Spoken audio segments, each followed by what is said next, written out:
In this instructional video, we'll be taking a look at your sump pump system. We'll be checking all components for proper operation to help prevent an early failure of your pump. Let's take a look. Step 1. Visual inspection of your check valve. Ensure there's no signs of leaking around your threaded joints or your glue joints located above and below.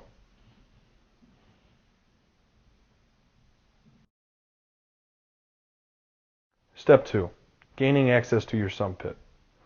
Go ahead and lift up your sump pump lid. Take a look at your pump. Make sure the positioning of your pump and the float is in working order, without any hang-ups on the bottom or on the side of the pit. Step 3. Unplug your sump pump and add water above the float level.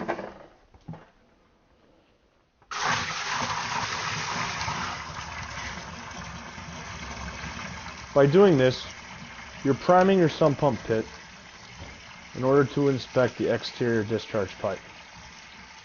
For this step, you may need an additional person in order to help you out with operating the pump.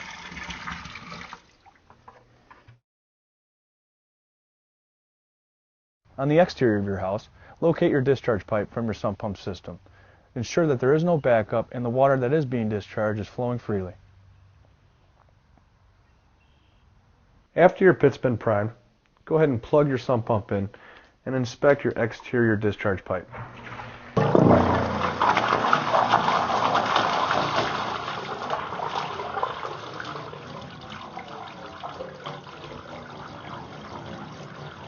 Pay attention to the level of the float, ensuring that it stops when it is indeed supposed to. Step 4. Inspect the bottom side of your pit, ensuring there's no rocks or foreign debris that could cause an early failure in your sump pump.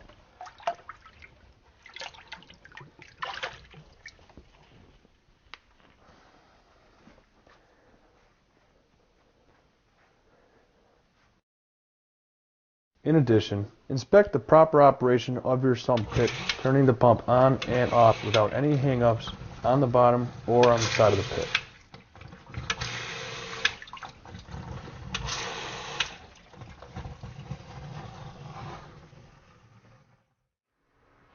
Step 5.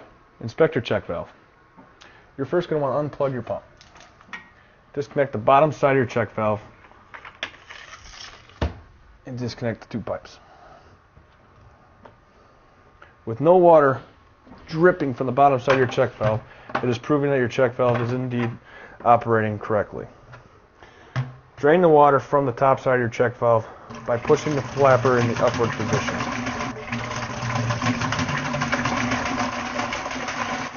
Releasing all overhead pressure water.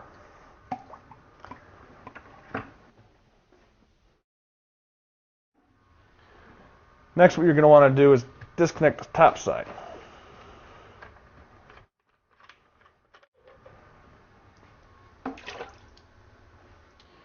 And inspect the internals of the check valve. Make sure there's no rocks or any debris which could cause this to be a faulty check valve. Go ahead and reconnect in the reverse motions as you disconnected.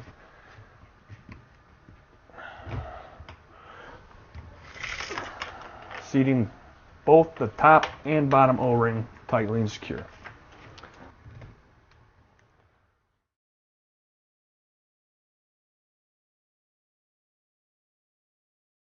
Step 6. Final test. While leaving the pump unplugged, fill pit above float activating level.